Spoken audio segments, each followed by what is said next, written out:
Last લેક્ચરમાં આપણે ડાયામેગ્નેટિક અને પેરામેગ્નેટિક આની ચર્ચા પૂરી કરેલી હતી.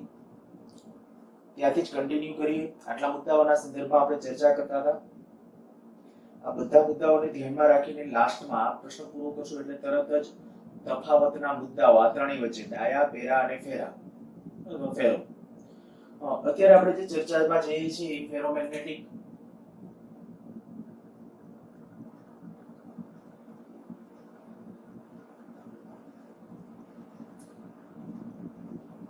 ફેરોમેગ્નેટિક પદાર્થો કેને કહેવાય તો કે પેરામેગ્નેટિક જેમ આના પરમાણુ પાસે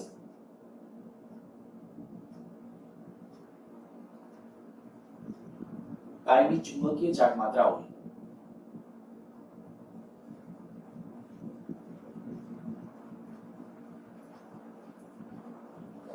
આના પરમાણુ પાસે કાયમી ચુંબકીય ચાર્જ માત્રા હોય.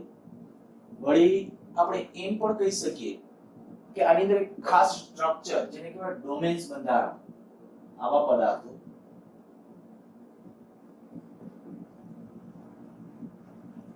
ડોમેન બંધારણ ધરાવે છે.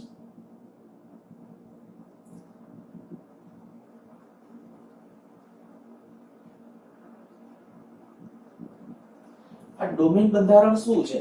જો પેરામેગ્નેટિક ની અંદર શું હતું અને ફેરોમાં શું ડિફરન્સ છે ખાલી એ સમજો. એના પરમાણુ પાસે કાયમી ચુંબકીય ચાર્જ માત્રા તો છે જ. પેરામેગ્નેટિક ની અંદર શું કહેતા હતા?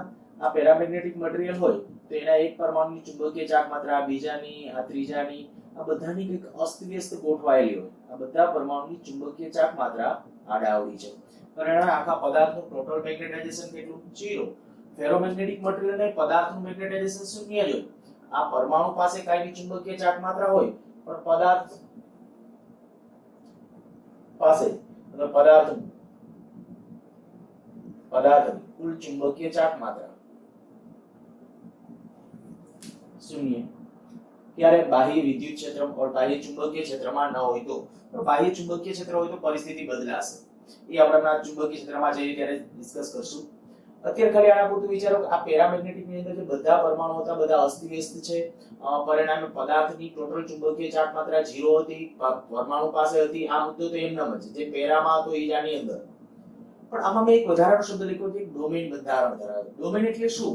તો કે પદાર્થમાં આવેલા એક નાના નાના એવા વિસ્તારો કે જેમાં આવેલા બધા પરમાણુઓ માની લો મેં નાના વિસ્તાર દર્શાવેલા છે. આની કદાચ આમ સાઈઝ જોવા જાવ તો 1 mm ની સાઈઝ ના હોય. સહેલાઈથી સારી રીતે માઇક્રોસ્કોપ ની અંદર, સાદા માઇક્રોસ્કોપમાં નહીં પણ આપણે કહીએ કે ભાઈ ઇલેક્ટ્રોન માઇક્રોસ્કોપમાં કે એમાં તમે સહેલાઈથી આને જોઈ શકો. પાવરફુલ ઓપ્ટિકલ માઇક્રોસ્કોપ હોય તો એની મદદથી પણ તમે જોઈ શકો છો. 1 mm ની સાઈઝ એટલે તમને ખબર છે કે જેનું વિભેદન 1 mm થી, એટલે ખાસ કરીને આપણે જો માઇક્રોસ્કોપ ની અંદર છે સારું રિઝોલ્યુશન ધરાવતા હોય, વિભેદન શક્તિ સારી હોય તો સાદા માઇક્રોસ્કોપ ની અંદર એવું નથી જોઈ શકાશે. પણ જેમ વધુ રિઝોલ્યુશન સારું હશે, વિભેદન શક્તિ સારું હશે, એક્યુરસી પૂર્વક આવા ડોમેન્સ જોઈ શકાય. ફેરોમેગ્નેટિક ની અંદર હું તમને કહું લોખંડ છે ને એ કેવું ફેરોમેગ્નેટિક છે. લોખંડને ખરેખર માઇક્રોસ્કોપમાં નીચે રાખવામાં આવે ને તો એના કલીલ દ્રાવણની ભૂકી જેવું પાવડર કે લઈ અને કલીલ બનાવવામાં આવે પછી એ જોવામાં આવે તો એની અંદર ખરેખર આવા ડોમેન્સ જોઈ શકાય છે. આ ડોમેન્સ શું છે તો કે નાના નાના એવા વિસ્તારો કે આમાં જેટલા પરમાણુ આવેલા હોય ને એ બધા પરમાણુ એક જ દિશામાં ગોઠવાયેલા હોય. પરમાણુ જેમ પેરામેગ્નેટ, પણ પેરામેગ્નેટિકમાં શું હતું? બધા પરમાણુ અસ્તવ્યસ્ત. જેટલા પરમાણુ છે બધા પરમાણુ અસ્તવ્યસ્ત. જ્યારે આ ડોમેન્સ બંધારણ ધરાવે છે. ડોમેન્સ એટલે શું? તો કે એક નાનકડો એક એવો વિસ્તાર, બરાબર? એની સાઈઝ કેટલી? તમે સાઈઝ કીધું એ પ્રમાણે લગભગ 1 mm, અને લગભગ એમાં 1 mm ની અંદર પરમાણુ કેટલા? તો આશરે 1011 પરમાણુ હોય. એટલે બહુ મોટો આંકડો છે. તો 1011 જેટલા પરમાણુ આ એક ડોમેન્સ ની અંદર આશરે સરેરાશ રીતે આવેલા હોય. હવે એમાં જેટલા પરમાણુ આવેલા ને બધા પરમાણુની ચુંબકીય ચાર્જ માત્રા એક જ દિશામાં હોય. આ બીજો ડોમેન માની લો કે આમાં આવેલા બધા પરમાણુની ચુંબકીય ચાર્જ માત્રા આમ છે, ત્રીજો કોઈ આમ છે. બધામાં આવી રીતે અસ્તવ્યસ્ત બધાની મેગ્નેટિક મોમેન્ટ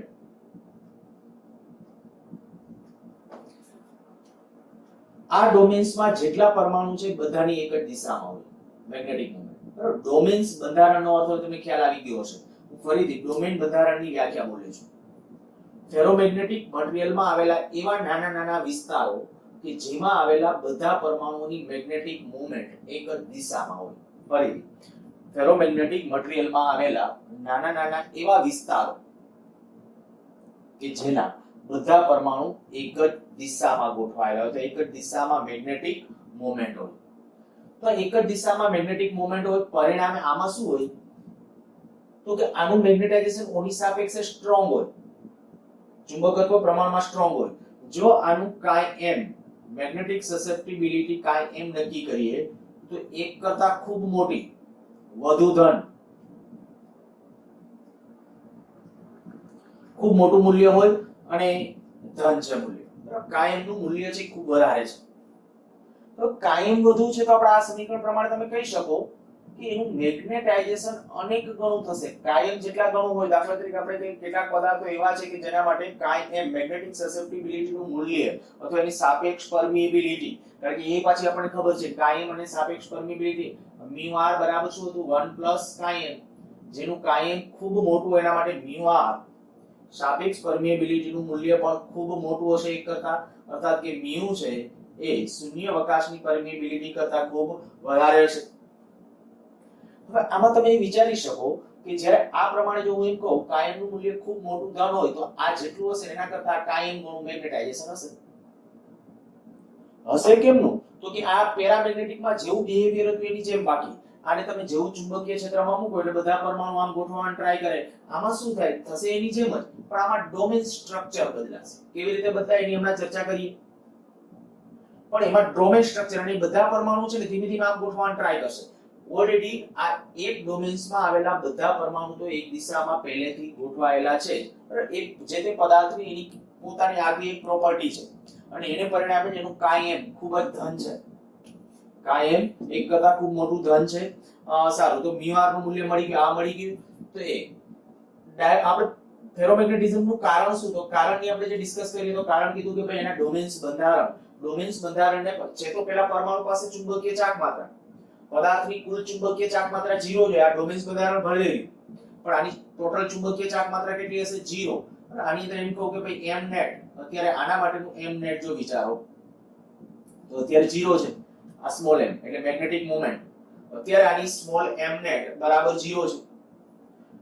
પણ પ્રત્યેક જે ડોમેન્સ છે એની ચુંબકીય ચાક માત્રા 0 હોતી નથી. આની આ બધા પરમાણુ આ એક જ દિશામાં, જેટલા પરમાણુ છે આની અંદર આવેલા કેટલા આશરે તો કે 1011 ગાદી બધા એક જ દિશામાં ગોઠવાયેલા છે. પરિણામે આની મેગ્નેટિક મોમેન્ટ છે આ દિશામાં છે. એવી રીતે આમાં બધાની અંદર છે આવા ડોમેન સ્ટ્રક્ચર છે અને એ ડોમેન સ્ટ્રક્ચરને પરિણામે આપણે એમ કહી શકાય કે એના પાસે પ્રમાણમાં ખાસું એવું વધારે ચુંબકીય ક્ષેત્ર છે. અચ્છા, હવે જ્યારે વાત આવે કે ભાઈ એનાથી આગળ આકર્ષણ કે અપાકર્ષણ, એને સમજવા માટે પહેલા હું એવું કરું કે આને બાહ્ય ચુંબકીય ક્ષેત્રમાં જ્યારે સમાન ચુંબકીય ક્ષેત્રમાં મૂકવામાં આવે, બાહ્ય સમાન ચુંબકીય ક્ષેત્રમાં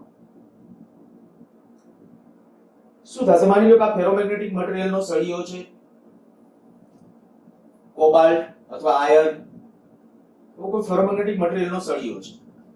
બાહ્ય ચુંબકીય ક્ષેત્રમાં મૂકીએ ત્યારે બાહ્ય ચુંબકીય ક્ષેત્ર માની લો કે આ રીતે પહેલા આમ સમાન ચુંબકીય ક્ષેત્ર હતું. હવે શું થઈ જશે તો કે અહીંયા અંદરના વિસ્તારમાં ખૂબ મોટા પ્રમાણમાં ચુંબકીય ક્ષેત્ર વધી જશે. એનું કારણ હવે તમને ખબર પડી ગઈ. જો આપણે ડાયા અને ફેરા બંને સમજી ગયા છે એના આધારે તમને ખ્યાલ આવી જવો જોઈએ. આમાંથી ચુંબકીય ક્ષેત્ર રેખાઓ છે એમ કેવું તો કહી શકાય છટકવા ન દે. આ જે સળિયો છે ત્યાંથી જેટલું બધી ચુંબકીય ક્ષેત્ર રેખાઓની મહેમાન ગતિ કરે એમ કહેવાય. બધા ચુંબકીય ક્ષેત્ર રેખાઓને સ્વીકારશે. કારણ શું છે? તો કે કારણ એટલું જ કે આનું સ્ટ્રોંગ મેગ્નેટાઇઝેશન થાય છે. સ્ટ્રોંગ મેગ્નેટાઇઝેશન નો અર્થ તમને ખબર પડી જાય. જો આ 1 હોય તો આ કેટલા ગણું હશે મેગ્નેટાઇઝેશન? એના કરતા આ દાખલા તરીકે માની લો 600 છે, 400 છે, કાયમનું મૂલ્ય જે હોય 600 400 1000 જે કાંઈ છે એટલા ગણું મેગ્નેટાઇઝેશન થશે. તો એનો અર્થ કે એટલા ગણું ચુંબકીય ક્ષેત્ર અંદર ક્રિએટ થયું ને. હવે એટલા ગણું ચુંબકીય ક્ષેત્ર એટલે એનો ઇનડાયરેક્ટલી અર્થ શું થયો? તો કે આપણે પહેલા આ સમાન ચુંબકીય ક્ષેત્ર હતું, અહીંયા ચુંબકીય ક્ષેત્ર હતું, માની લો કે આ 1 ટેસ્લાનું છે, પણ આની અંદર મેં ફેરોમેગ્નેટિક મટીરીયલનો સળિયો મૂક્યો, જેની આપણે માની લઈએ કે ભાઈ મેગ્નેટિક સસેપ્ટિબિલિટી 400 છે. જો મેગ્નેટિક સસેપ્ટિબિલિટી 400 હોય તો તરત તમે કહી શકો કે ભાઈ અહીંયા જે ચુંબકીય ક્ષેત્ર હશે એના કરતા 400 ગણું અંદર મેગ્નેટાઇઝેશન હોવું જોઈએ. એટલે 400 ગણું મીન્સ કે આ ક્ષેત્ર રેખાઓ આયા જે છે એના કરતા 400 ગણી ગીચોગીચ. એનો અર્થ ઇનડાયરેક્ટલી કે ભાઈ મોટા ભાગની ક્ષેત્ર રેખાઓ છે ને આમાંથી નીકળી જશે. જો તમને યાદ હોય તો મેં તમને ગેલ્વેનોમીટર જ્યારે આની પહેલાના ચેપ્ટરમાં સમજાવતો હતો ત્યારે પણ કીધું હતું ગેલ્વેનોમીટરની રચનામાં આપણે એક નરમ લોખંડનો નળાકાર રાખતા હતા. એના ઉપર પછી આપણે આ પાઇડિંગ કરતા હતા. અને આ નરમ લોખંડના નળાકારનું કામ શું હતું? નરમ લોખંડના નળાકાર માટે યાદ કરો ત્યારે હવે આપણે ચર્ચા કરતા હતા કે અહીંયા જે નળાકાર આકારના જે ચુંબકો હતા એ ચુંબકીય ક્ષેત્ર રેખાઓ કાંઈ આમ ડ્રો કરી જાય કે આમ જાય. ત્રિજ્યાવર્તી સમાન ચુંબકીય ક્ષેત્ર પૂરું પાડતું હતું આ. તો એ ત્રિજ્યાવર્તી જે સમાન ચુંબકીય આ હવે લોખંડ છે. લોખંડી ફેરોમેગ્નેટિક છે. તો શું કરે? આ ચુંબકીય ક્ષેત્ર રેખા છે અહીંથી આમ બારોબાર અહીંથી આમ જવા દેવાને બદલે પોતે અહીંથી ચુંબકીય ક્ષેત્ર રેખાઓને ખેંચી લેશે પોતાનામાંથી. આજે એમ કીધું કે પોતાનામાં ચુંબકીય ક્ષેત્ર રેખાઓને ખેંચી લે છે. ખેંચી લેવાનો અર્થ શું છે એ ત્યાં ખાસ સ્પષ્ટ કરજો. બરાબર? આપણે કીધું કે એની અંદર ચુંબકીય ક્ષેત્ર વધી જાય છે, ખૂબ વધી જાય છે એટલે એનો ઇનડાયરેક્ટલી અર્થ એવો થયો કે ભાઈ અંદર ચુંબકીય ક્ષેત્ર રેખાઓ બધી અંદરથી પસાર થાય છે. પછી ફેરોમેગ્નેટિક નો અર્થ છે. ઓકે, આગળ વધી. તો અહીંયા આપણે કીધું જ્યારે ફેરોમેગ્નેટિક મટીરીયલને ચુંબકીય ક્ષેત્રની અંદર મૂકવામાં આવે ત્યારે આની અંદર ચુંબકીય ક્ષેત્ર ખૂબ જ વધી જાય. અહીંયા આપણે બી, જો અહીંયા હું B1 કહું અને અહીંયા ચુંબકીય ક્ષેત્ર B2 કહું તો આપણે કહીશું કે B1 એ B2 કરતા ખૂબ મોટું થશે. આ બાહ્ય સમાન ચુંબકીય ક્ષેત્રની અંદર. પછી જો અસમાન ચુંબકીય ક્ષેત્ર, અનિયમિત ચુંબકીય ક્ષેત્રમાં હશે તો પેરામેગ્નેટિક જેમ જ આકર્ષણ, અથવા કે ઓછા પ્રબળથી વધુ પ્રબળ ક્ષેત્ર તરફ, ઓછા પ્રબળથી વધુ પ્રબળ ક્ષેત્ર તરફ ગતિ કરશે.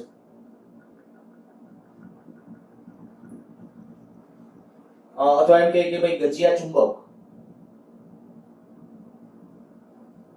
સાથે પ્રબળ આકર્ષણ દર્શાવે. પેરામેગ્નેટિકમાં મેં આકર્ષણ જ લખ્યું હતું પણ અહીંયા ફેર હતો પ્રબળ આકર્ષણ નહોતું. અહીંયા શું છે તો કે એનું મેગ્નેટ એટલે બહુ પ્રબળ મોટા ચુંબક તરીકે હું આવું સમજી લ્યો કે ભાઈ અહીંયા ગજિયા ચુંબકનું એક ધ્રુવ છે. આ ખાલી સમજવા માટે આ આકૃતિ તમે ડ્રો ન કરો તો ચાલે. માની લો કે અહીંયા જે ચુંબકીય ક્ષેત્ર છે આ N ધ્રુવ, આ S ધ્રુવ, તો આની ચુંબકીય ક્ષેત્ર રેખાઓ છે એ આવી રીતે આમ છે. આજે આમ ચુંબકીય ક્ષેત્ર રેખાઓ પાછી આજે આમ દાખલ થતી હશે. હવે એ વખતે માની લો કે આ ફેરોમેગ્નેટિક મટીરીયલનો ટુકડો આવ્યો હોય તો ફેરોમેગ્નેટિક મટીરીયલની અંદર કેવી રીતે થશે? તો ફેરોમેગ્નેટિક મટીરીયલની અંદર છે મેગ્નેટિક મોમેન્ટ આમાં પ્રેરણ એવી રીતે થશે. ચુંબકીય ક્ષેત્ર કેમનું ક્રિએટ થવું જોઈએ અંદર? તો કે એની દિશામાં બાહ્ય ચુંબકીય ક્ષેત્ર જે હોય એની દિશામાં એટલે આમાં મેગ્નેટિક મોમેન્ટ આ પ્રબળ હશે, ખૂબ પ્રબળ હશે. પછી આ દિશામાં પ્રેરિત હશે. તો એનો અર્થ એવો થયો કે આ દિશામાં અહીંયા પ્રેરિત હશે. હવે અહીંયા N ધ્રુવ હશે અને અહીંયા S ધ્રુવ હશે. જો N અને S વચ્ચે આકર્ષણ, અને જેમ આ ચુંબક પ્રબળ, કેમ ચુંબક પ્રબળ? તો કે એની અંદર મેગ્નેટાઇઝેશન જાજુ થયું છે એટલે આ પ્રબળ ચુંબક તરીકે વર્તન કરે. તો આપણે કહી શકાય પ્રબળ આકર્ષણ બળ લાગતું હશે. તો એ વાત છે કે અનિયમિત ચુંબકીય ક્ષેત્રની અંદર છે આપણા માટે આ જ્યારે ચુંબકીય ક્ષેત્રની અંદર આપણે ખરેખર આને મૂકીએ છીએ ત્યારે શું થાય? તો એક પરિસ્થિતિ એ સમજી લઈએ.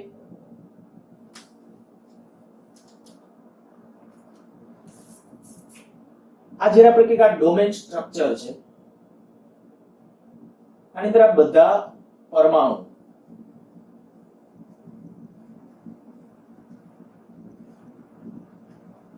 આની અંદર આવેલા પરમાણુ આ દિશામાં છે, આમાં આમ છે, આ બધા જુદા જુદા મેં આ ડોમેન્સમાં આવેલા પરમાણુ એ બધાની ચુંબકીય ચાક માત્ર અસ્તવ્યસ્ત દર્શાવી દીધી છે. હવે જેવું આ ચુંબકીય ક્ષેત્ર આપણે લાગુ પાડીએ, માની લો કે આ ચુંબકીય ક્ષેત્ર લાગુ પાડ્યું એટલે એક તો પહેલી વસ્તુ તો અંદર ચુંબકીય ક્ષેત્ર પ્રબળ બની જશે. મેં અત્યારે દર્શાવ્યું નથી, બરાબર? આમ આકૃતિ એ દ્રષ્ટિએ ખોટી ગણાય. કઈ? કારણ કે આ ચુંબકીય ક્ષેત્ર રેખા આમાંથી પસાર થશે મોટા ભાગે. હવે એનું કારણ શું છે? તો કે કારણ એટલે અત્યારે આપ મૂક્યું ત્યારની વાત છે. તો ત્યારે શું થયું તો કે જે ડોમેન્સમાં ચુંબક આ પરમાણુ જુઓ તો એની ચુંબકીય ચાક માત્ર આમ છે, ઈ ડોમેન્સ આ છે. પણ આ જે છે આ બાકીના બધા જે ડોમેન્સ કે જેના પરમાણુ આ બાજુ નથી એના ઉપર એક ટોર્ક ક્રિએટ થશે. અને જો કે એનું કાયદેસરનું લોજિક તો ક્વોન્ટમ ફિઝિક્સ થી સમજાવી શકાય, જે આપણી રેન્જ બહાર છે એટલે એના ડિસ્કશનમાં નથી જતા.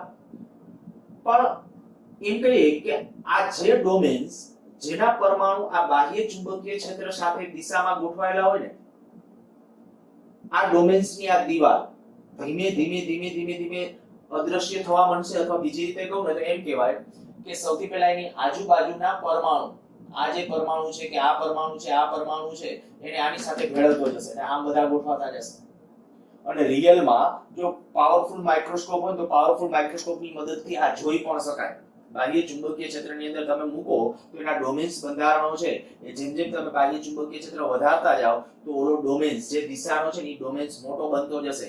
એટલે શું થાય તો કે આ દિવાલ છે અદ્રશ્ય થતી જોવા મળશે. બધા પરમાણુ આજુબાજુના ડોમેન્સ વાળા જે બધા પરમાણુ છે એની સાથે આમ ગોઠવાતા જશે. તો બધા પરમાણુ આમ ગોઠવાઈ જાય ત્યારે એક્ઝેક્ટ બધા પરમાણુ એક વખત ગોઠવાય ત્યારે સંપૂર્ણ મેગ્નેટાઇઝેશન થઈ ગયું એમ કહેવાય.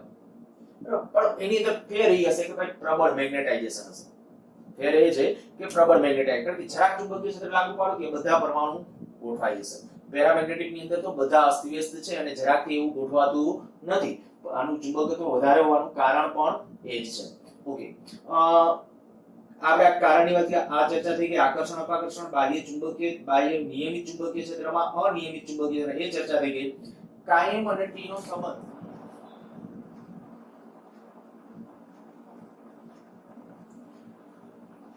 ફેરોમેગ્નેટિક મટીરીયલ માટે કાયમ બરાબર 1/T - Tc, જ્યાં Tc એટલે ક્યુરી તાપમાન. ખાસ સંબંધ આ યાદ રાખજો. ક્યુરી તાપમાન એટલે શું તો કે એવું તાપમાન જે તાપમાને ફેરોમેગ્નેટિક પેરામેગ્નેટિકમાં રૂપાંતરણ થાય. કયું તાપમાન કહું છું? ફેરોમેગ્નેટિક મટીરીયલ શેમાં રૂપાંતરણ જાય? પેરામેગ્નેટિકની અંદર. શું સમજશો તો કે આ જ્યારે આપણે કહીએ કે માની લો કે આ ડોમેન સ્ટ્રક્ચર ધરાવતું ફેરોમેગ્નેટિક મટીરીયલ છે, ચુંબકીય ક્ષેત્રમાં નથી મૂકેલું. હવે એવું વિચારો, ચુંબકીય ક્ષેત્રમાં નથી, આ ડોમેન સ્ટ્રક્ચર ધરાવતું ફેરોમેગ્નેટિક મટીરીયલ છે. હું એનું તાપમાન વધારીશ. જ્યારે આનું તાપમાન વધારું ત્યારે શું થશે તો કે આની અંદર આ જે ડોમેન્સ છે ને એ ડોમેન્સ કે જેમાં આવેલા બધા પરમાણુ એક જ દિશામાં હતા. ટેમ્પરેચર વધવાથી એની ઉષ્મા ઊર્જા વધશે અને ઉષ્મા ઊર્જા વધે એટલે બધા પરમાણુ બનશે ધીમે ધીમે જુદી જુદી દિશામાં વિખેરાવા. એક સ્થિતિ એવી આવે કે આ આખું ડોમેન્સ બંધારણ વિખાઈ જાય અને બધા અંદરના પરમાણુ છે બધા અસ્તવ્યસ્ત ગોઠવાઈ જાય. બધા અસ્તવ્યસ્ત. અને જ્યારે બધા છૂટા છવાયેલા અસ્તવ્યસ્ત ગોઠવાઈ જાય એ પરિસ્થિતિ ત્યારે જે ટેમ્પરેચર હશે પદાર્થનું એ ટેમ્પરેચરને કહેવાય એનું ક્યુરી તાપમાન. ફરીથી એકવાર વ્યાખ્યા બોલું છું. ક્યુરી તાપમાન એટલે શું? જે તાપમાને ફેરોમેગ્નેટિક પદાર્થ પેરામેગ્નેટિકમાં ટ્રાન્સફર થઈ જાય અથવા રૂપાંતરણ થઈ જાય તે તાપમાનને ક્યુરી તાપમાન કહે છે.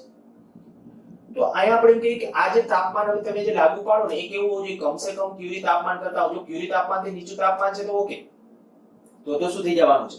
ક્યુરી તાપમાન એટલે અહીંયા આપણા માટે ફરજિયાત રીતે કંઈક તાપમાન છે. ક્યુરી તાપમાનથી ઊંચા તાપમાન માટે આનો સંબંધ શું છે? કાયમ અને ટી વચ્ચેનો સંબંધ છે કેવો છે? વ્યસ્તતાનો સંબંધ છે એમ કહેવાય. તો અહીંયા આપણે કે કાયમ વિરુદ્ધ ટી નો આલેખ કેવો આવશે? અતિવલય પ્રકારનો આલેખ આવશે. બરાબર, અતિવલય શેપની અંદર આપણને આલેખ મળે. પણ પ્રારંભમાં હા જ્યાં સુધી TC સુધી ન પહોંચે એટલે આલેખ જો તમારે ડ્રો કરવો હોય તો આલેખ આપણે કહી શકાય કાયમ માટે આવી આમ મળશે.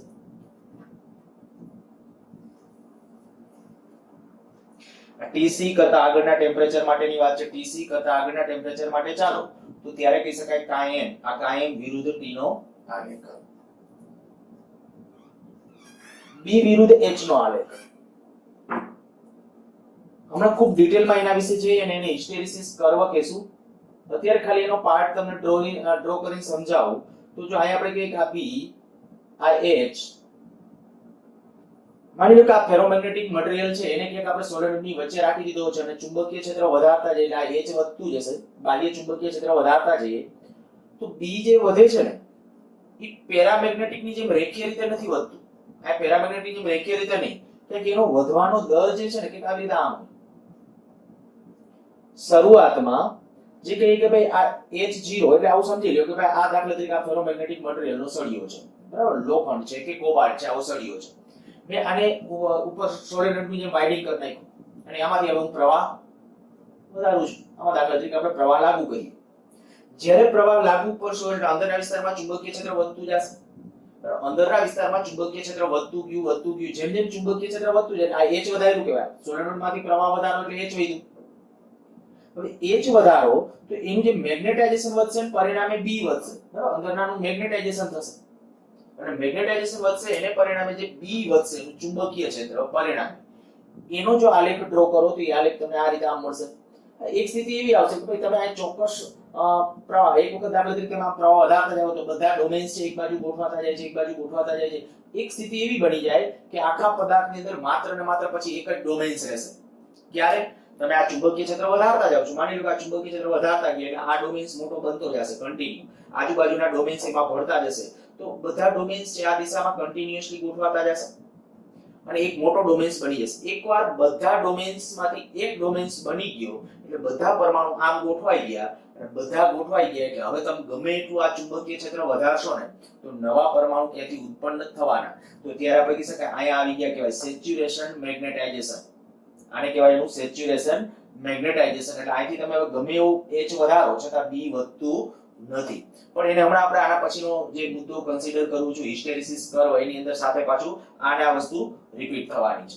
તો આ એના માટે B વિરુદ્ધ H નો આલેખ. પેરામેગ્નેટિક માટે કેવો હતો? પેરામેગ્નેટિક માટે ડાયરેક્ટલી એકદમ સુરેખ હતો, જ્યારે આના માટે આ રીતે છે.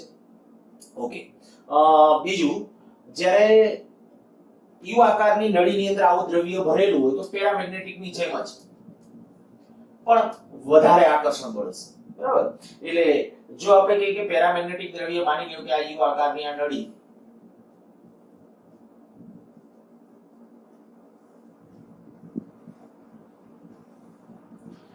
આ યુ આકારની નળીની અંદર જ્યારે ફેરોમેગ્નેટિક મટીરીયલ ભરેલું છે અને હવે અહીંયા હું જો દાખલા તરીકે આપણે કે ચુંબકનો ધ્રુવ રાખું N અને S, તો પેરામેગ્નેટિકમાં ખાલી આ સેજ જ ઉપર ચડે, જ્યારે આની અંદર ફેરોમેગ્નેટિકની અંદર છે પ્રમાણમાંનું મટીરીયલ છે અહીંયા જે પ્રબળતાથી ખેંચાય એવી રીતે અહીંયા સુધી આપણે કહી શકાય છે ચુંબકીય ક્ષેત્ર જ્યાં સુધી હશે ને ત્યાં સુધી ખેંચાણ ટ્રાય કરશે, સામે આની અંદર પ્રવાહી નીચે ઉતરશે.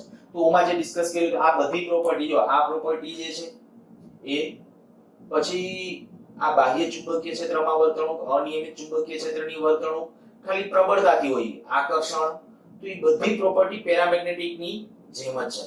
હવે હું હિસ્ટેરિસિસ કરવા આના પછી ચાલુ કરીશ અને જેના આધારે આપણે કાયમી ચુંબક કે એ બધું સમજાવી શકાય. પણ એની પહેલા આવી રીતે આમ ક્વેશ્ચન કહેવામાં આવે ડાયામેગ્નેટિક, પેરામેગ્નેટિક અને ફેરોમેગ્નેટિક મટીરીયલ વચ્ચે તફાવતના 2 મુદ્દા લખો, 4 મુદ્દા લખો, 8 મુદ્દા લખો, તો જોઈએ એટલા મુદ્દા તમને મળી રહેશે, બરાબર?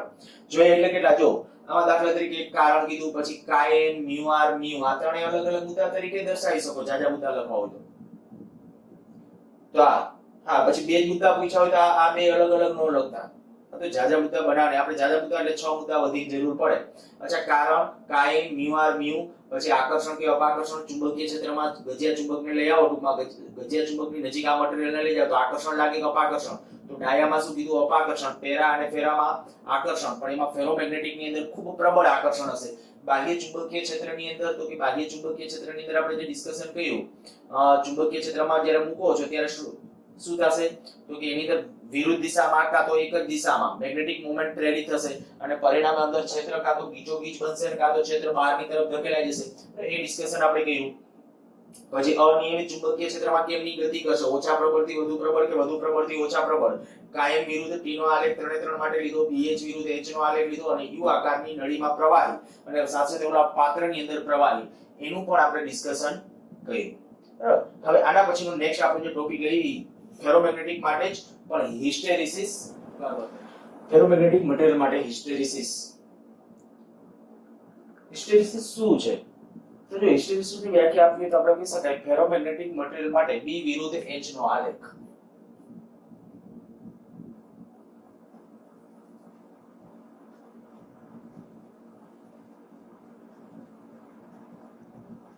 ફેરોમેગ્નેટિક પદાર્થ માટે અથવા મટીરીયલ માટે B વિરુદ્ધ H ના આલેખને હિસ્ટેરિસિસ અથવા હિસ્ટરીસિસ, સાચું ઉચ્ચારણ છે હિસ્ટરીસિસ, પણ ઘણી વખત બોલવામાં આવે છે હિસ્ટેરિસિસ. આમ હિસ્ટેરિસિસ નો ડિક્શનરીનો અર્થ પાછળ પડી જવું,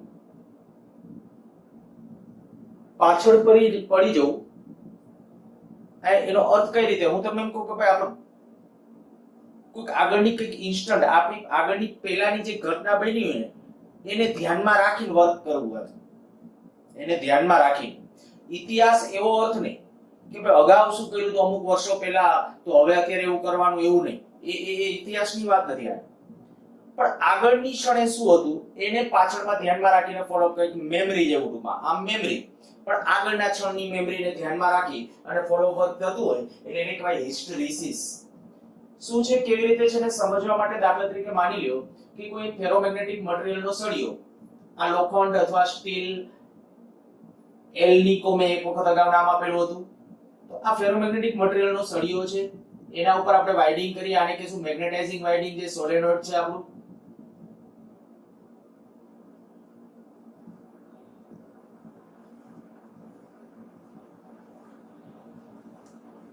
આથી આ જે પ્રવાહ પસાર કરશું, આ પ્રવાહ I, આ પ્રવાહ એટલે આપણો મેગ્નેટાઇઝિંગ પ્રવાહ. આના ઉપર તમને H મળે, H બરાબર શું, Ni. આથી જે પ્રવાહ પસાર થતો H બરાબર Ni, એ પ્રમાણે આમાંથી વહેતો પ્રવાહ, ટૂંકમાં આપણે કે પ્રવાહ માપવા માટે કદાચ માની લો કે આ પ્રવાહ માપક સાધન એક રાખ્યું. પછી આની અંદર આ જે સળિયો છે અંદરનો, એમાં જે ટોટલ મેગ્નેટિક મોમેન્ટ ઉત્પન્ન થશે, એ મેગ્નેટિક મોમેન્ટ નોંધવા માટે માની લો કે આ એક મેગ્નેટોમીટર, એની આ સંજ્ઞા દર્શાવે છે એવું સમજો, મેગ્નેટોમીટર.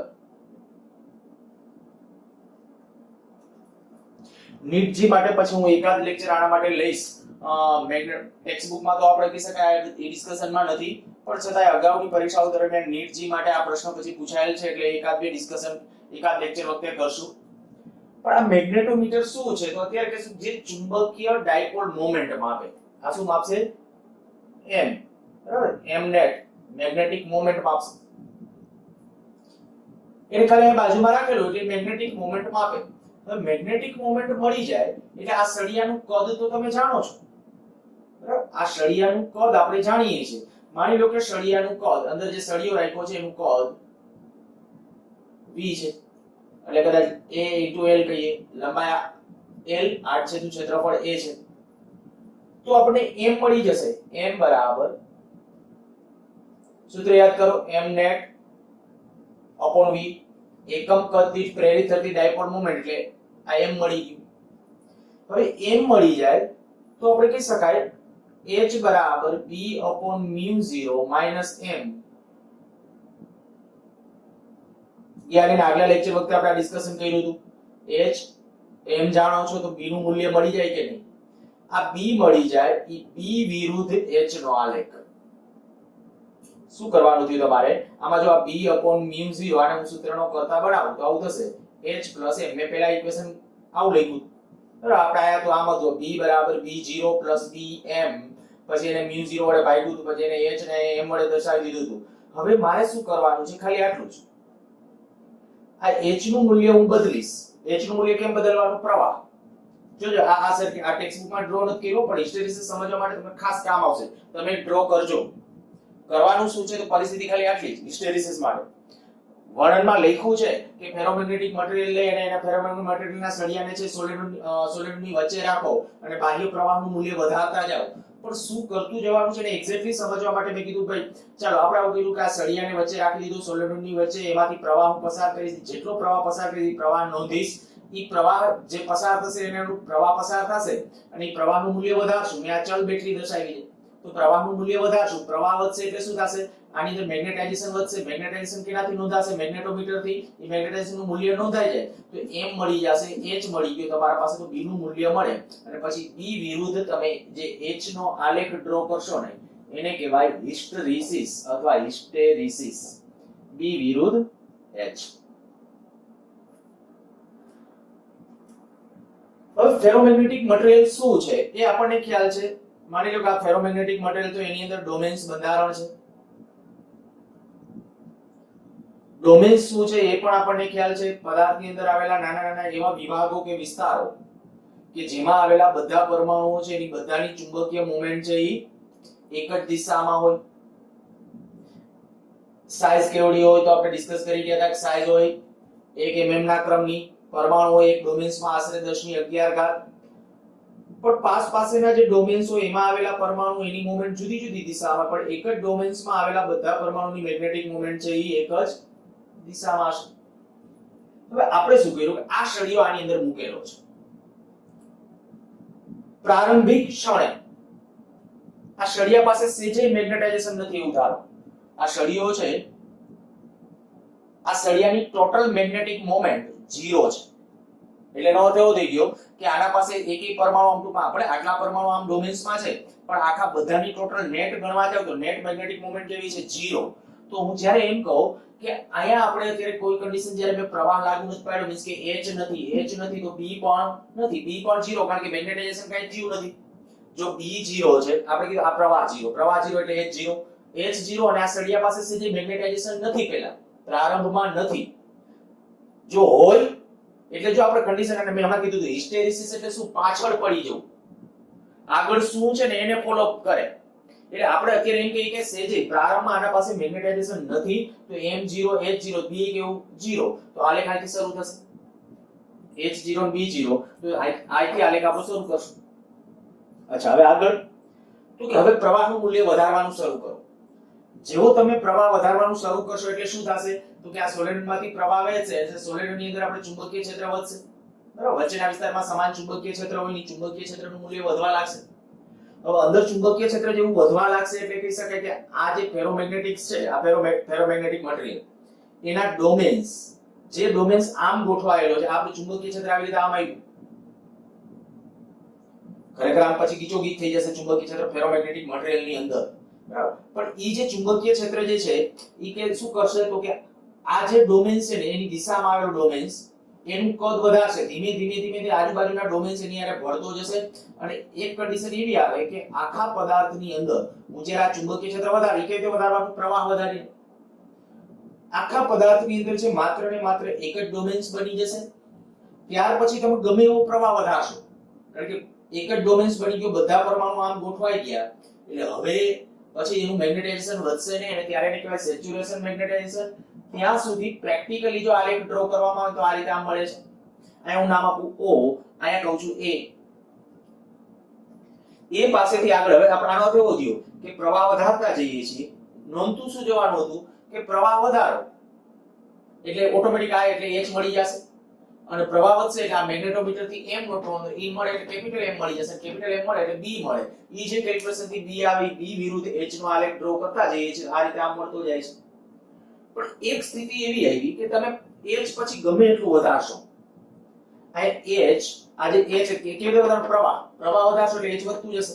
પછી ગમે એટલું વધારો, આની અંદર બધા ડોમેન્સ એક બાજુ ગોઠવાઈ ગયા, પછી એનું મેગ્નેટાઇઝેશન થવાનું નથી એટલે M વધવાનું નથી, તો B ફિક્સ થઈ જશે. ત્યારે B નું મૂલ્ય કેટલું અચળ થઈ જશે? μ0h જેટલું.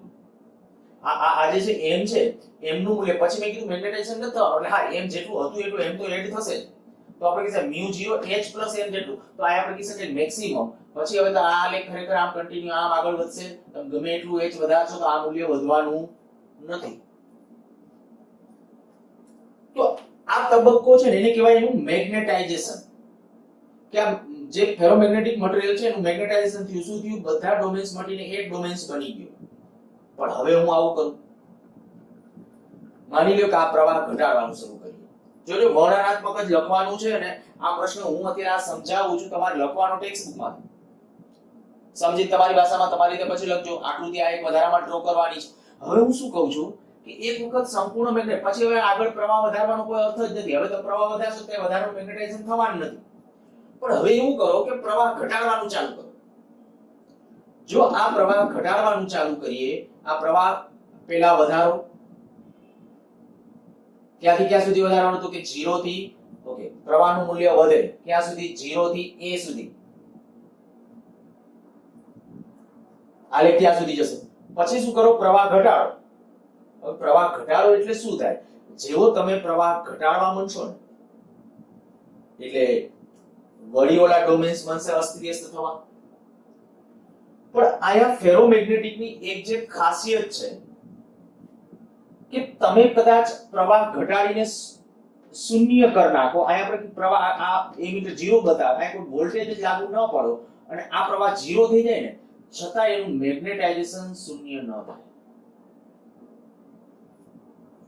જો શું કહ્યું છે મેં, અહીં સુધી આ પ્રવાહ વધારતો ગયો એટલે h વધ્યું, હવે પ્રવાહ ઘટાડતો જાઉં છું, પ્રવાહ ઘટાડીને શૂન્ય કરી નાખ્યો. પ્રવાહ ઘટાડીને શૂન્ય કરી નાખ્યો ને, છતાં પણ આ બધા ડોમેન્સ અસ્તવ્યસ્ત પેલા હતા એવા નથી જાય, એટલે જ આપણે નામ આપ્યું કે પાછળ પડી જવું. ખાસ ધ્યાન રાખજો આગળની એની પરિસ્થિતિ શું હતી ને એને અનુરૂપ. જો શરૂઆતમાં પ્રવાહ 0 હતો તો શરૂઆતમાં મેગ્નેટાઇઝેશન 0 હતું, પણ હવે પાછો એક વખત પ્રવાહ વધારીને પાછો પ્રવાહ 0 કર્યું તો હવે મેગ્નેટાઇઝેશન શૂન્ય નથી, કારણ કે હવે એનો તબક્કો કયો હતો? તો કે આગળ એનું મેગ્નેટાઇઝેશન થયું હતું એનો તબક્કો હતો. એની પહેલા છે જ્યારે પ્રવાહ 0 કર્યો, આપણે પ્રવાહ એક વખત વધારીને પાછો પ્રવાહ 0 કર્યો તો એની આગળનો તબક્કો શું હતો? તો ત્યારે એનું મેગ્નેટાઇઝેશન હતું. તો એને યાદ રાખે છે કે ભાઈ મારું મેગ્નેટાઇઝેશન હતું એટલે મારે 0 કરી નાખવાનું નથી. એટલે ટેકનિકલી શું સમજશો? ટેકનિકલી આ સમજશો કે બધા ડોમેન્સ જે આ બાજુ આવેલા હતા ક્યારે આ સેચ્યુરેશન મેગ્નેટાઇઝેશન વખતે બધા ડોમેન્સ કરતા એમ જ બોલ્યા તો એક ડોમેન્સ બની ગયો તો, પણ ફરીથી જ્યારે તમે પ્રવાહ ઘટાડવા માંડશો ને એટલે વળી ડોમેન્સ નું નિર્માણ મનશે થવા, આડાવડા કેટલાક ડોમેન્સ મનશે ક્રિએટ થવા અને પ્રવાહ સંપૂર્ણ 0 કરી નાખો. આયન નું કે આ પ્રવાહ જ્યારે 0 થાય ને એ વખતે પણ આ પ્રવાહ 0 થઈ ગયો છતાં પણ આ સળિયાની અંદર આવેલા ડોમેન્સ કેટલાક તો હજી આમ ગોઠવાયેલા છે, કેટલાક ડોમેન્સ એમનામ ગોઠવાયેલા છે અને પરિણામે એનું ચુંબકત્વ સંપૂર્ણ 0 થઈ જતું નથી. જો આયન નામ આપી દઉં P તો આ OB એને આપણે નામ આપશું રિટેન્ટિવિટી અથવા રિમેનન્સ. OB આ OB નું જે માપ છે ને એને કહેવાય રિટેન્ટિવિટી અથવા રિમેનન્સ, બાકી રહી જવું. ડિક્શનરીમાં કદાચ આ રિટેન્ટિવિટી નો અર્થ ગોતવા જશો તો આવું આવશે બાકી રહી જવું. શું બાકી રહી જાય છે? ચુંબકીય ક્ષેત્ર. તો આનો જે એકમ થાય B નો એકમ શું થાય? ટેસ્લા. B નો એકમ B એટલે ચુંબકીય ક્ષેત્ર, એનો એકમ ટેસ્લા, તો રિટેન્ટિવિટી નો એકમ ટેસ્લા થશે. હવે રિટેન્ટિવિટી નો અર્થ ખબર પડી ગયો હશે. રિટેન્ટિવિટી એટલે શું? બાકી રહી જવું. શું બાકી રહી જાય છે? ચુંબકીય ક્ષેત્ર. અચ્છા, રિટેન્ટિવિટી ની વ્યાખ્યા શું? તો આપણે એમ કહી શકાય H બરાબર 0 માટે B ના મૂલ્યને, સાવ ટૂંકી વ્યાખ્યા, H બરાબર 0 માટે B ના મૂલ્યને રિટેન્ટિવિટી કહે છે. જ્યારે તમે H 0 કરી નાખ્યું, એકવાર વધારતા ગયા પછી 0 કરી નાખ્યું ત્યારે જે આ રહી ગયું એને કહેવાય રિટેન્ટિવિટી. ટેક્સ્ટબુક ની અંદર જે ગ્રાફ આપ્યો છે ને કોઈ ચોક્કસ મટીરીયલ માટે, કદાચ સ્ટીલ માટે લગભગ આલેખ છે, તો એ આલેખની અંદર અહીંથી આયા સુધીનું આ જે મૂલ્ય છે કે 1.2 જેટલું છે, 1.2 ટેસ્લા જેટલું, એટલું ચુંબકીય ક્ષેત્ર દર્શાવે, એને કહેવાય એની રિટેન્ટિવિટી. તો એ જે મટીરીયલ છે એની રિટેન્ટિવિટી થઈ. અચ્છા, હવે આપણે આવું કરીએ, આપણે પહેલા શું કર્યું? વોલ્ટેજ નોતા વધારતા કે વધારીને ત્યાં એમાં 0 થી OM, પછી શું કર્યું? ઘટાડતા આવ્યા. વોલ્ટેજ ઘટાડ્યો એટલે પ્રવાહ ઘટશે, પ્રવાહ ઘટાડીને 0 કરી નાખ્યો. પણ હવે હું શું કરું છું કે આ બેટરી છે ને એને ઉલટાવી નાખું. બેટરી આમ કરી નાખી,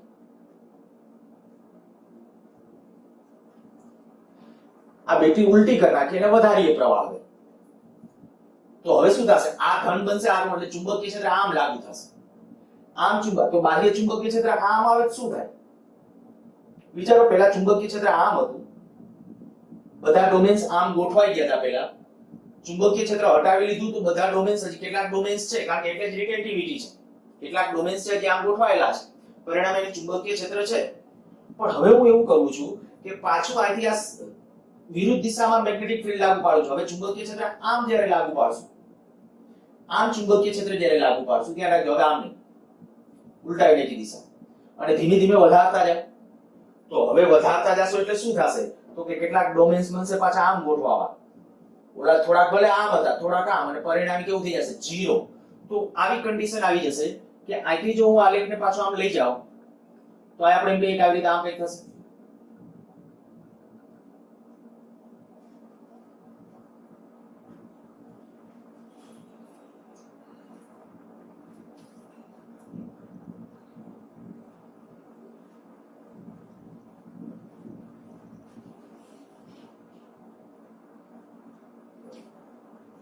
આ નામ આપી દઉં છું C. આ OC એને કહીએ છીએ કોર્સિવિટી. કોર્સિવિટીની વ્યાખ્યા શું? તો કે H ના જે મૂલ્ય માટે B બરાબર 0 થાય,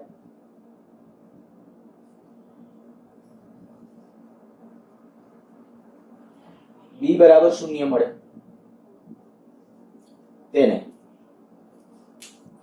h ના જે મૂલ્ય માટે જુઓ જોઈએ h આપણે આમ વિરુદ્ધમાં વધારતા ગયા એટલે આમ વધાર્યું આ પ્રવાહ છે વિરુદ્ધમાં વધાર્યો એટલે h હવે ઊંધું વધાર્યું કહેવાય.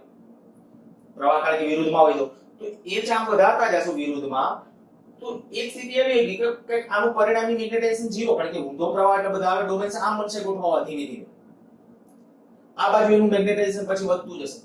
તો એકવાર એ 0 થાય અને જેટલું 0 જ્યારે 0 થશે ને શું b0 ત્યારે h નું જે મૂલ્ય છે એને કહેવાય એની કોર્સિવિટી અને એનો એકમ શું તો કે h નો એકમ શું થાય યાદ કરો એમ્પિયર પ્રતિ મીટર. h નો એકમ શું હતો આપણો એમ્પિયર પ્રતિ મીટર. તો આપણે કોર્સિવિટી નો એકમ થશે એમ્પિયર પર મીટર. બરાબર એકમો ને એવું ગુજકેટમાં ને એવું પૂછાયેલું છે વ્યાખ્યાઓ ને એવું થોડું ધ્યાનમાં રાખવું કરા. અચ્છા હવે કોર્સિવિટી જે ક્યાં ટેક્સ્ટબુકમાં આલેખ છે એમાં કંઈક 90 જેટલી આપેલી છે 90 એમ્પિયર પર મીટર સ્ક્વેર. ઈ સ્ટીલ માટે મેં કીધું લગભગ એપ્રોક્સિમેટલી એનું મૂલ્ય એટલું હોય 90 ની નજીક. તો 90 એમ્પિયર પર મીટર. તો એ સ્ટીલ માટે કોર્સિવિટી નું મૂલ્ય આપી દીધું છે. એનો અર્થ શું તો કે પ્રતિ મીટર દીઠ તમે લગભગ 90 એમ્પિયર જેવો કરંટ લાગુ કરો ને વિરુદ્ધમાં ત્યારે લગભગ એનું મેગ્નેટાઇઝેશન સંપૂર્ણ કેવું થઈ જશે 0.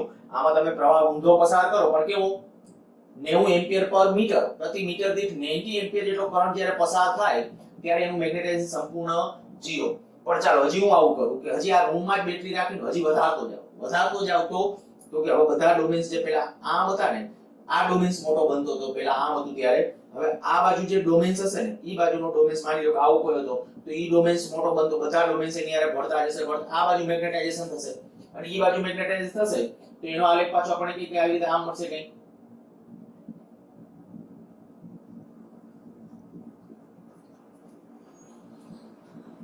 આ સ્થિતિ આપણે ચલાયા સુધી રાખું છું.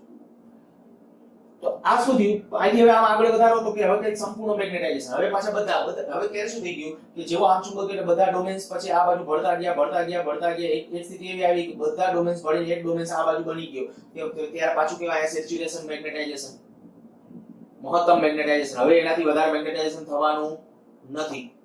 પાછું શું કરો આ સંપૂર્ણ મેગ્નેટાઇઝેશન આયા આવ્યું અને ત્યાં આવે એક આ બાજુ બધા ડોમેન્સ ગોઠવાઈ ગયા ત્યારે બીજી વખત આ બાજુ ગોઠવાના ત્યારે હવે પાછું એવું કરો વળી પાછી આપણે કે ભાઈ બેટરી ઉલટાવી નાખો આ બેટરીને વળી પાછી આને કાઢી પાછી આ હતી રીતે લઈ જાવ તો હવે શું થશે જ્યારે અચ્છા સોરી પહેલા જે આપણે કે આ બેટરી છે આમ નમત છે પણ ઈ બેટરીના વોલ્ટેજ છે ને ઘટાડવાનું ચાલુ કરી દો પ્રવાહ જે આ બેટરી આ રીતે આમ શું કરવાનું આપણે રૂમમાં વોલ્ટેજ વધારતા ગયા હતા ચુંબકીય ક્ષેત્ર વધતું ગયું. હવે વોલ્ટેજ ઘટાડતા આવો રૂમમાં જ ઘટાડતા આવો એટલે ચુંબકીય ક્ષેત્ર ઘટશે એટલે પાછું મેગ્નેટાઇઝેશન ઘટશે પણ ઘટશે એટલે પાછો એવું કહી શકે આલેખ મૂળ માર્ગે આગળ વધવાને બદલે કંઈક આવું થશે આયા પહોંચવાને બદલે કંઈક આયા જશે આ કદાચ નામ આપી દો આયા સી હતું આયા ડી કહો તો આયા ઈ તો OE એને કહેવાય રિટેન્ટિવિટી છે. આ OB કયો કે OC મૂલ્ય સરખું છે અત્યારે આપણે ડ્રો કરવાનું હું આ તબક્કા દોરું છું એટલે થોડું વિચિત્ર દેખાશે પણ બાકી કાયદેસર રીતે એનો જ્યારે સેટ મળશે ત્યારે વ્યવસ્થિત રીતે આપણે કહીશું કે આ જેટલું મૂલ્ય હોય એટલું જ મૂલ્ય નીચે હોય જેટલી આયા કોર્સિવિટી હોય એટલી જ કોર્સિવિટી આયા હોય. ઓકે આખો આલેખ હવે પૂરો કરી નાખું છું આ રીતે બરાબર આ જેટલું માપ હશે એટલું જ માપ આ કોર્સિવિટી આયા જેટલી છે એટલી આયા E આયા F કહી દો તો આ કોર્સિવિટી કેટલી આવશે OF એ કોર્સિવિટી થશે. કદાચ આખો આલેખ હવે તમે સમજી ગયા હશો શું કહ્યું કે આથી પાછો આપણે કહી શકાય કે ભાઈ આ વિરુદ્ધમાં જે પ્રવાહ તો પ્રવાહનું મૂલ્ય ઘટાડતા ગયા પ્રવાહનું મૂલ્ય 0 કહ્યું છતાંય ચુંબકીય ક્ષેત્ર 0 થતું નથી. તો ઈ જે કન્ડિશન છે એને શું કહેવાય એની રિટેન્ટિવિટી આટલી રિટેન્ટિવિટી થઈ પછી બેટરી ઉલટાવી અને પાછા આપણે કે વધારતા ગયા તો હવે પાછી આવી આ સેચ્યુરેશન મેગ્નેટાઇઝેશન આવ્યું.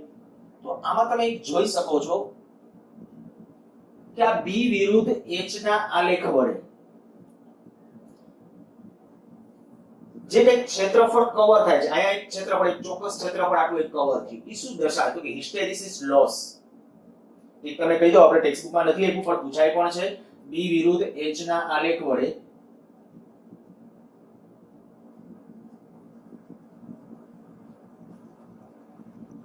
ઘેરાતું ક્ષેત્રફળ એ એકમ કદ દીઠ ઊર્જાનો વ્યય દર્શાવે છે. એકમને એના ઉપરથી સમજવું હોય તો આરામથી સમજી શકશો. હું એમ કહું કે ઘેરાતું ક્ષેત્રફળ શું આપે? b અને h નું મૂલ્ય, b અને h નો ગુણાકાર. અચ્છા, b નો એકમ શું હતો? b નો એકમ આપણે નાખી દો ટેસ્લા. h નો એકમ શું? એમ્પિયર પર મીટર. b નો એકમ ટેસ્લા, આનો એકમ એમ્પિયર પર મીટર. હવે ટેસ્લા એટલે શું થાય? F બરાબર BIL. ટેસ્લા એટલે ન્યૂટન પ્રતિ એમ્પિયર મીટર. ટેસ્લા એટલે ન્યૂટન પ્રતિ એમ્પિયર મીટર. આ એમ્પિયર, મીટર તો હતું જ, એમ્પિયર એમ્પિયર કેન્સલ, તો ન્યૂટન પર મીટર સ્ક્વેર, અર્થાત કે નામ લખો જૂલ પ્રતિ મીટર ઘન. 1 મીટર અંશમાં તો જૂલ પ્રતિ મીટર ઘન. તો આ થઈ ગયું શું? એકમ કદ દીઠ ઊર્જા. ધ્યાન રાખજો કે B અને H આ ઘેરાતું આટલું આ જે ક્ષેત્રફળ છે એ આ વ્યય પામતી ઊર્જા આપે છે. તમને એમ કહેવામાં આવે કે ભાઈ ફેરોમેગ્નેટિક મટીરીયલ છે કોઈ, ફેરોમેગ્નેટિક મટીરીયલ, એનો એક આખો તબક્કો પૂર્ણ થાય ત્યારે આના વડે ઘેરાતું ક્ષેત્રફળ એ શું આપે છે? તો એમ કહેવાય કે એનું મેગ્નેટાઇઝેશન અને પાછું અહીંયા સુધી ડીમેગ્નેટાઇઝેશન. વળી અહીંથી મેગ્નેટાઇઝેશન, અહીંયા સુધી ડીમેગ્નેટાઇઝેશન, પાછું અહીંયા મેગ્નેટાઇઝેશન.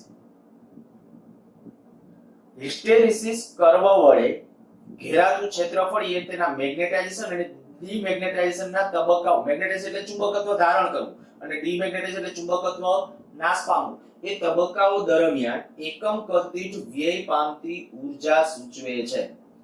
હવે દાખલા તરીકે આવું કહેવામાં આવે, લોખંડ છે અને સ્ટીલ છે.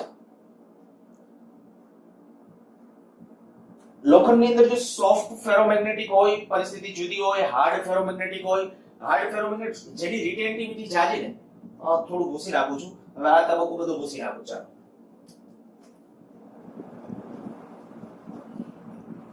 હિસ્ટેરિસિસ સાયકલ પોળી.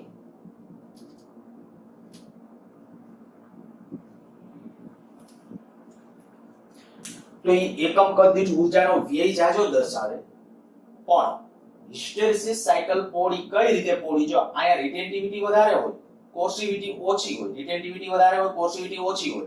સ્ટીલ માટે એના માટે એક સ્લાઇટલી એવો ચેન્જ આવે. જો લોખંડ માટે હું કહું તો એ કંઈક આવી રીતે આમ હોય,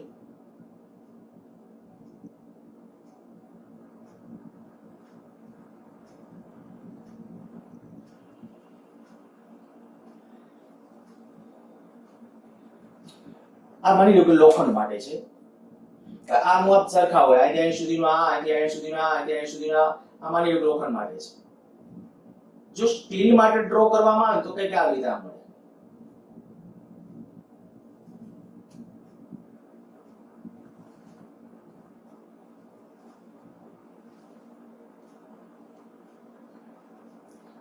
આ સ્ટીલ માટે કહું છું. આ છે આપણું લોખંડ. ફેર શું છે? તો કે આની રિટેન્ટિવિટી થોડી વધારે છે, રિટેન્ટિવિટી નરમ લોખંડ, પણ કોર્સિવિટી અનેક ગણી છે ને સ્ટીલની વધારે હોય. એટલે એકમ કદ દીઠ વ્યયની વાત હોય, ઊર્જા વ્યય, તો કેનો વધારે થાય? લોખંડ અને સ્ટીલમાં, સ્ટીલ માટે. જેની ટૂંકમાં હિસ્ટેરિસિસ સાયકલ પોળી ને એમાં એવો વ્યય વધારે. બીજું એક સાથે સાથે આના સંલગ્નની જે આમ ટોપિક કહેવાય કે જ્યારે હું તમને કહું ભાઈ કાયમી ચુંબકો બનાવવા માટે, કાયમી ચુંબકો, તો કાયમી ચુંબકો બનાવવા માટે જેની હિસ્ટેરિસિસ સાયકલ પોળી હોય ને, અથવા રિટેન્ટિવિટી વધુ અને કોર્સિવિટી પણ વધુ,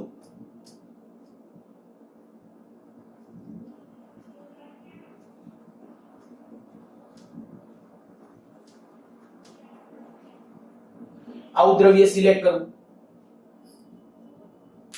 સમજાઈ જતું હશે તમને કઈ રીતે? જેમ જો હિસ્ટેરિસિસ સાયકલ પોળી એટલે રિટેન્ટિવિટી વધારે છે. રિટેન્ટિવિટી વધારે એનો અર્થ શું? માની લો કે હાર્ડ લોખંડ છે, જે કાયમી ચુંબકો બનાવવા માટે વપરાય ને, એને હાર્ડ ફેરોમેગ્નેટિક કહેવાય.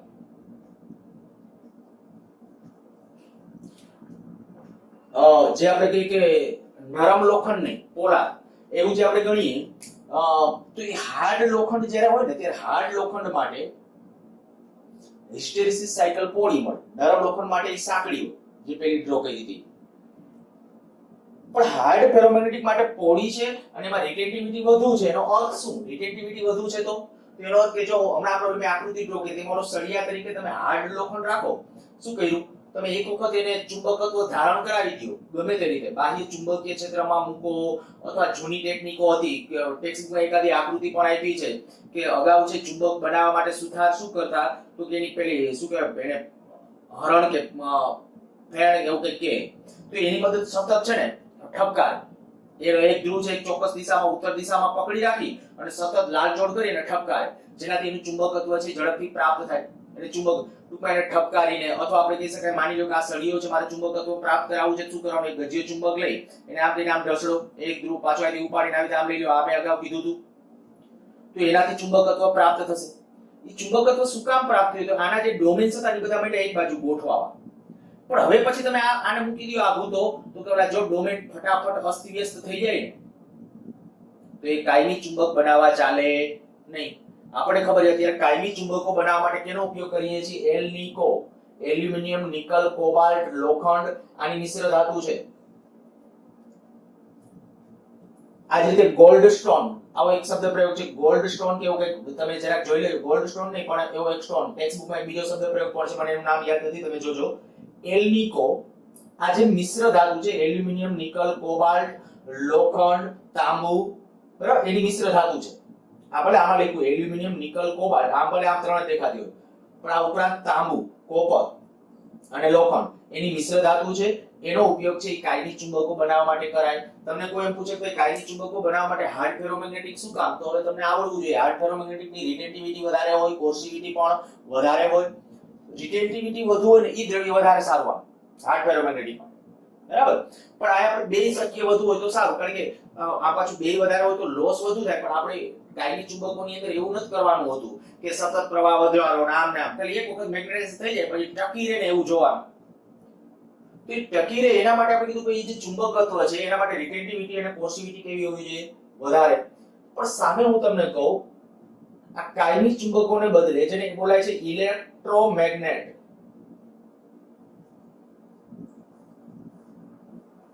રિટેન્ટિવિટી ઓછી,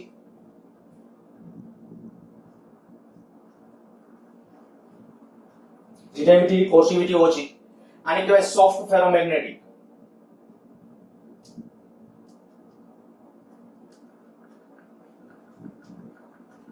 અને એમાં ઉદાહરણ તરીકે જોઈએ તો નરમ લોખંડ. નરમ લોખંડ એક સોફ્ટ ફેરોમેગ્નેટિક મટીરીયલ છે. નરમ લોખંડ એ સોફ્ટ ફેરોમેગ્નેટિક છે. એમાં રિટેન્ટિવિટી ઓછી છે, કોર્સિવિટી પણ ઓછી છે પ્રમાણમાં. હા, સ્ટીલ કરતા વધારે છે એ વાત જુદી છે.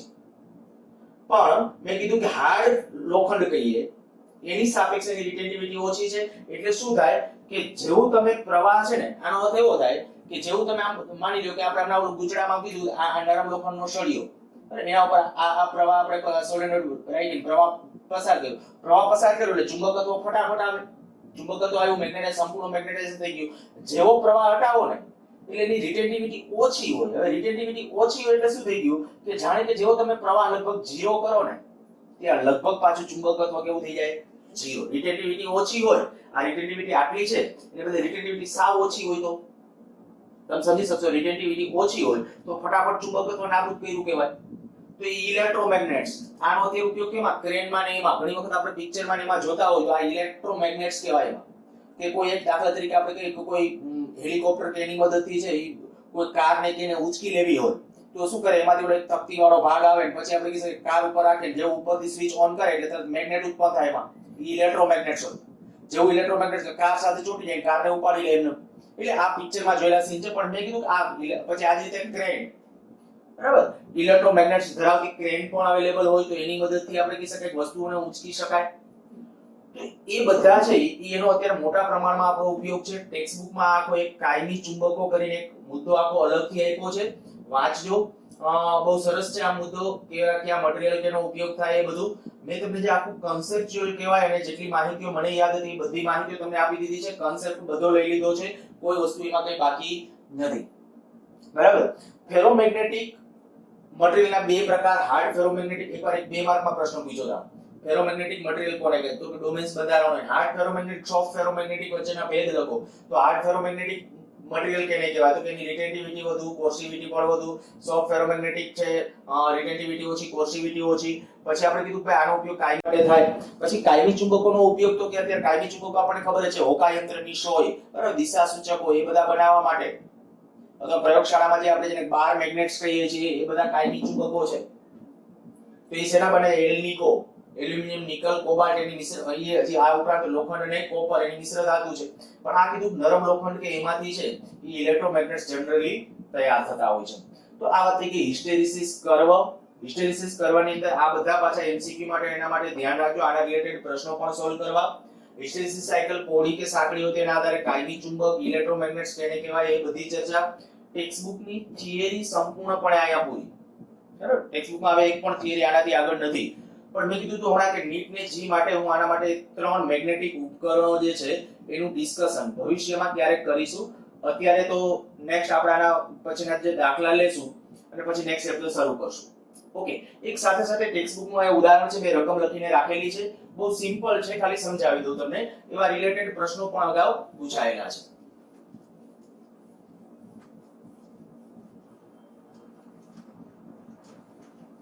જો શું છે, લોખંડમાં એક ડોમેન સમઘન આકારનું છે. લોખંડની અંદર એક ડોમેન છે સમઘન આકારનું. સમઘન એટલે બધી બાજુના માપ કેવા છે? સરખા. આવું છે ડોમેન્સ. એની બાજુઓ 1 માઇક્રોમીટર, આ બાજુનું માપ L કહું તો L બરાબર કેટલું છે? 10⁻⁻6 મીટર આ બાજુનું માપ છે. આ ડોમેનમાં રહેલ આયન પરમાણુની સંખ્યા, મહત્તમ શક્ય મેગ્નેટિક મોમેન્ટ, મેં પછી સંજ્ઞામાં લખ્યું છે, તમે આખી રકમ વાંચી શકશો અહીંયા. ચુંબકીય ચાક માત્રા અને મેગ્નેટાઇઝેશન તીવ્રતા,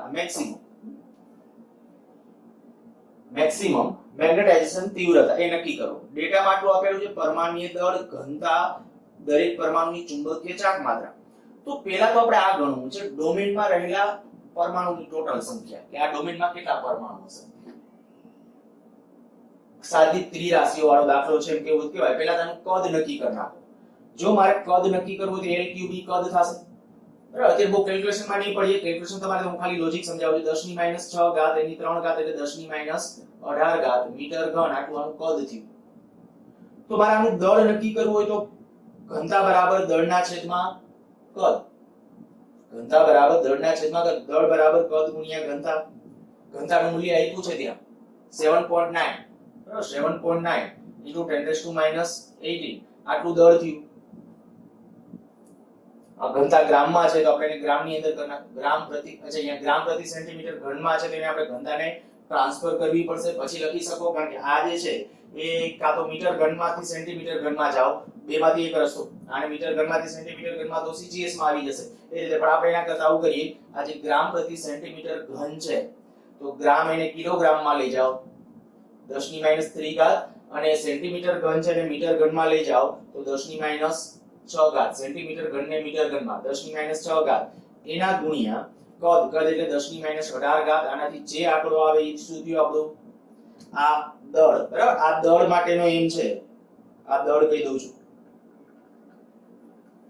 હવે તમે એ જાણો છો એનું જે પરમાણુય દળ આપ્યું છે 55 ગ્રામ પ્રતિ મોલ. એનો અર્થ શું થાય? 55 ગ્રામ ની અંદર 1 મોલ, 55 ગ્રામ એટલે 55 ગુણ્યા 10⁻³ ઘાત કેજી Fe હોય, લોખંડ હોય માં પરમાણુ. કેટલા પરમાણુ આવશે? એવો કેટલો નંબર જેટલા 6.023 × 10⁻23. તો આમાં કેટલા પરમાણુ હશે? અહીંયા જે m આવ્યું m કેજી, એની અંદર કેટલા પરમાણુ હશે? બરાબર. તો પહેલો આન્સર આપણા પાસે આવી ગયો, રહેલા પરમાણુની સંખ્યા. કેલ્ક્યુલેશન જાતે તમે કરજો. પછી એમ કીધું છે મહત્તમ શક્ય મેગ્નેટિક મોમેન્ટ. મહત્તમ શક્ય તો કે આપણે એ તો ખબર પડે કે જ્યારે ફેરોમેગ્નેટિક મટીરીયલ હોય એનો સળિયો, લોખંડનો સળિયો, એના બધા ડોમેન્સ એક બાજુ ગોઠવાય છે ત્યારે મેક્સિમમ મેગ્નેટાઇઝેશન હોય. તો ત્યારે કેટલું થાય મેગ્નેટ? તો કે એક પરમાણુની મોમેન્ટ આટલી આપી છે, એક પરમાણુની મોમેન્ટ આટલી છે, તો એમાં જેટલા પરમાણુ હોય ને એ બધાનો ગુણાકાર એની હારે કરી નાખો. તો total magnetic maximum magnetic moment m maximum બરાબર શું? તો કે ટોટલ આયા જે આપણે કહી શકાય કે આ જે પરમાણુ સંખ્યા દાખલા તરીકે આયા n છે, કેપિટલ n આવ્યો આયા માની લ્યો, તો n ગુણ્યા 9.27 ગુણ્યા 10 ની -24 ઘાત, આનાથી આપણને m મેક્સિમમ મળી જશે અને m મેક્સિમમ ઈ મળી ગયો. પછી આ શું છે? મેગ્નેટાઇઝેશન તીવ્રતા. તો મેગ્નેટાઇઝેશન તીવ્રતા એટલે તો પદ વડે ભાગવાનું હોય, તો મેગ્નેટાઇઝેશન તીવ્રતા બરાબર, આ સ્મોલ m હતો, આ કેપિટલ M. મેગ્નેટાઇઝેશન તીવ્રતા m મેક્સિમમ કેટલું હશે? તો કે m maximum upon v. v એટલે કદ. તો આનું કદ તો આપણે આ રહ્યું, કદ વડે ભાગી નાખો, ઈ તમારો આન્સર થશે. આ લગભગ આપણા ટેક્સ્ટના બધા સ્વાધ્યાયના સોરી ઉદાહરણના દાખલા અને થિયરી એ બધી સંપૂર્ણ પૂરી છે. વધુ આવતા લેક્ચરમાં